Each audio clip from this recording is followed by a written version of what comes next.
Hey guys, so we are going to be finishing up our story of Stone Fox today by reading chapters 9 and 10. And these chapters are a lot of fun because of the suspense that you will see and hear in this story. It makes you sit on the edge of your seat wanting to know what is going to happen next. So let's go ahead and get started with chapter 9. And this is called The Race. Searchlight sprang forward with such force that little Willie couldn't hang on. If it weren't for a lucky grab, he would have fallen off the sled for sure. In what seemed only seconds, little Willie and Searchlight had traveled down Main Street, turned onto North Road, and were gone, far, far ahead of the others. They were winning, at least for the moment. Stone Fox started off dead last. He went so slowly down Main Street that everyone was sure something must be wrong. Swish! Little Willie's sled flew by the schoolhouse on the outskirts of town, and then by the old deserted barn. Swish! Swish! Swish! Other racers followed in hot pursuit. "Go, Searchlight, go!" little Willie sang out.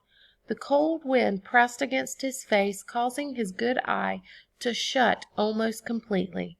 The snow was well packed. It was going to be a fast race today, the fastest they had ever run. The road was full of dangerous twists and turns, but little Willie did not have to slow down as the other racers did.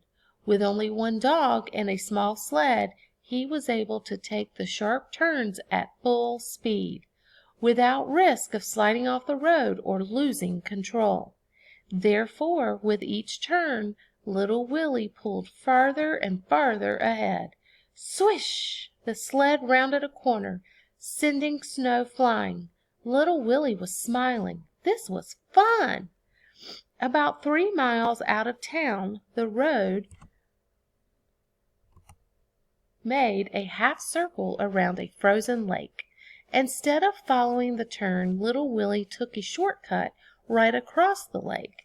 This was tricky going, but Searchlight had done it many times before.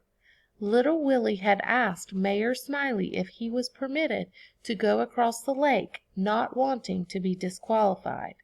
"As long as you leave town heading north and come back on South Road," the mayor had said, "anything goes." None of the other races attempted to cross the lake, not even Stone Fox. The risk of falling through the ice was just too great. Little Willie's lead increased. Stone Fox was still running in last place, but he was picking up speed. At the end of 5 miles, little Willie was so far out in front that he couldn't see anybody behind him when he looked back. He knew, however, that the return 5 miles going back into town would not be easy. The trail along South Road was practically straight and very smooth, and Stone Fox was sure to close the gap. But by how much? Little Willie didn't know. Doc Smith's house flew by on the right. The tall trees surrounding her cabin seemed like one solid wall. Grandfather's farm was coming up next. When Searchlight saw the farmhouse, she started to pick up speed.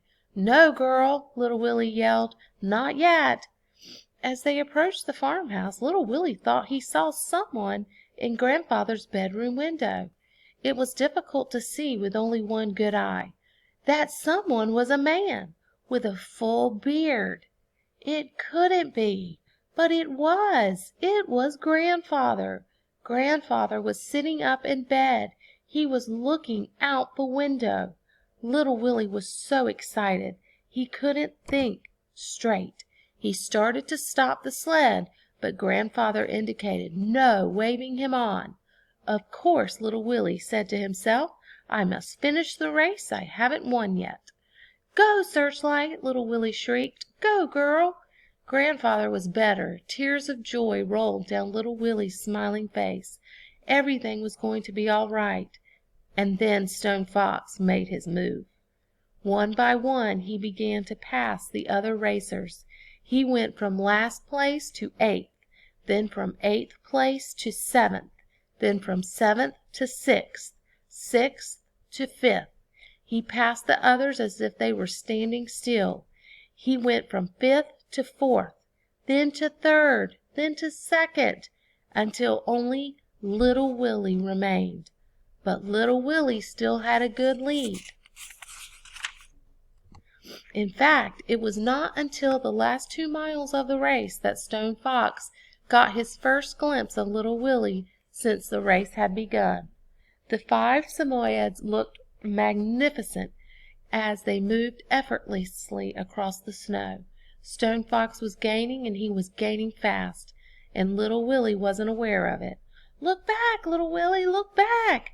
But little Willie didn't look back. He was busy thinking about Grandfather. He could hear him laughing and playing his harmonica. Finally little Willie glanced back over his shoulder. He couldn't believe what he saw. Stone Fox was nearly on top of him. This made little Willie mad at himself. Why hadn't he looked back more often? What was he doing? He hadn't won yet. Well, no time to think of that now. He had a race to win. "Go, Searchlight, go, girl!" But Stone Fox kept gaining, silently and steadily.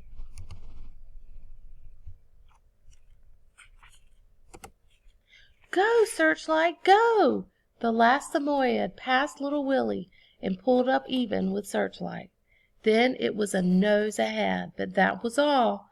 Searchlight moved forward, inching her nose ahead. Then the Samoyed regained the lead. Then Searchlight. When you enter the town of Jackson on South Road, the first buildings come into view about a half a mile away. Whether Searchlight took those buildings to be Grandfather's farmhouse again, no one can be sure, but it was at this time that she poured on the steam. Little Willie's sled seemed to lift up off the ground and fly. Stone Fox was left behind, but not that far behind. So that's the end of chapter 9, and we're going to start chapter 10 next. And did you hear all the suspense going on in that chapter? It has you waiting and ready to read chapter 10, I bet.